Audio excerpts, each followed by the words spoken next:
পাকিস্তান আফগানিস্তানের টানা কয়েকদিন ধরে চলা সীমান্ত সংঘাতে দুই দেশের মধ্যে উত্তেজনা আরও বেড়েছে। পাকিস্তান এরই মধ্যে আফগানিস্তানের সঙ্গে খোলা যুদ্ধ চলছে বলে ঘোষণা দিয়েছে। আফগানিস্তান দাবি করেছে রাজধানী কাবুলের উত্তরে অবস্থিত বাগরাম বিমান ঘাঁটিতে পাকিস্তানের বিমান হামলার চেষ্টা তারা নস্যাৎ করেছে।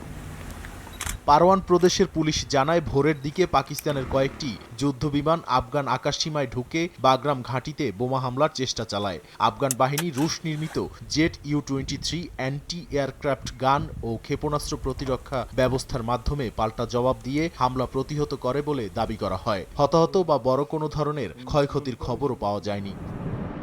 বাগরাম বিমান ঘাঁটিতে একসময় আফগানিস্তানে যুক্তরাষ্ট্র ন্যাটোর সবচেয়ে বড় সামরিক ঘাঁটি ছিল এবং ২০ বছরের যুদ্ধে এটি ছিল কেন্দ্রবিন্দু। বিশ্লেষকদের মতে এবারই প্রথম পাকিস্তান সরাসরি আফগান সরকারি স্থাপনাকে লক্ষ্য করে বিমান হামলা চালিয়েছে, যা আগের অভিযানের তুলনায় বড় পরিবর্তন।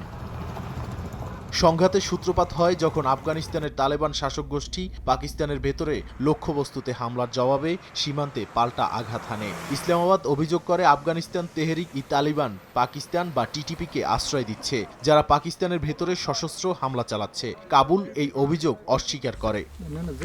এদিকে কাতার সহ কয়েকটি দেশ মধ্যস্থতার প্রস্তাব দিলেও এখন পর্যন্ত যুদ্ধবিরতির কোনো অগ্রগতি হয়নি। কাবুল ও ইসলামাবাদ দুই রাজধানীতেই নিরাপত্তা জোরদার করা হয়েছে।